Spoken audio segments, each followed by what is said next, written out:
Thoughts, types of patients in psychotherapy. One way to divide all patients who come to psychotherapy is to divide all patients into four categories. Category 1, very fragile. This is a category of patients for whom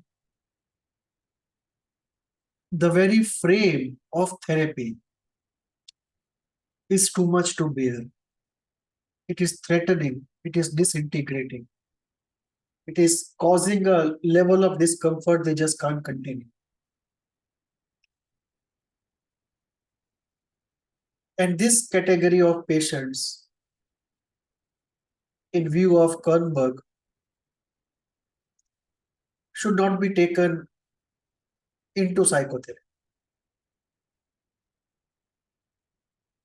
They may have to do only with medication or medication and holistic healing, but not classical Western psychotherapy. Some people are trying to develop special methods to accommodate this category, but nothing is reliably successful. So this is category 1, very fragile, where the very frame of therapy is threatening. We have not yet come to what the therapist does or says. The very frame of therapy of coming at a particular time, lying down on the couch, the therapist remains anonymous, and you speak whatever comes to your mind, or you explore deeper parts of yourself. The very frame and the process of therapy is too threatening. That is very fragile. Category 1. In this category 1, most of them, if we can make it out in the case history session, we should not take them for therapy, or by and large, they will eject out themselves. In some cases of very fragile, something else is. They are comfortable till the core issue is touched. But the moment core issue is touched, they eject out of therapy. Often, this category does not come by themselves. Somebody sends them, and again, after a few sessions, they eject out of it. So this is a very fragile category. Second category of patients is fragile category. This category is not yet ready for interpretations. This category of patients need holding. So a cohesion approach is needed rather than classical Freudian Kleinian approach.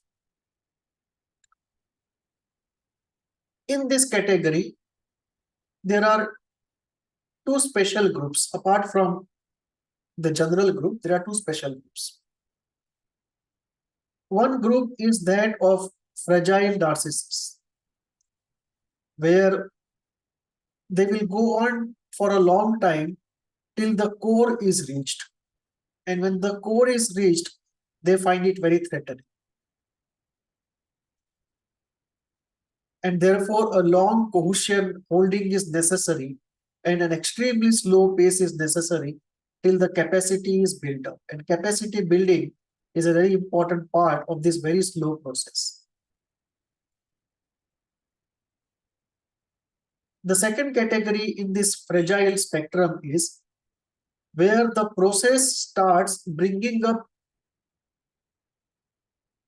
issues which were far more serious than with what the patient came.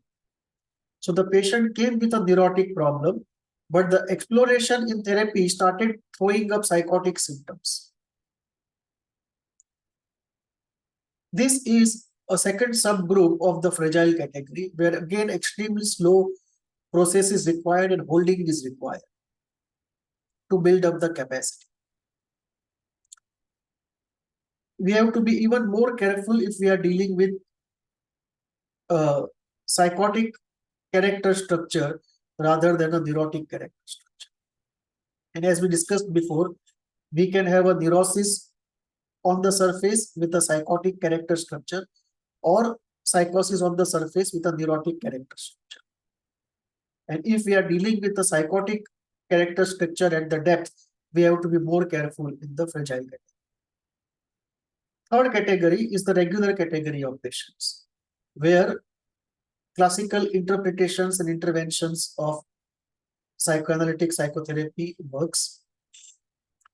And fourth category of patients are extremely high ego strength patients, where not only interpretations work, but you can even go to the extent of confrontation and challenge. These are the patients who are not only good for psychoanalysis, but also good for ISTDP. So one way to look at all patients is to divide them into 4 groups: very fragile, fragile, regular, and high ego strength patients. And based upon the category, our therapy approach and interventions vary and take effect. Thank you.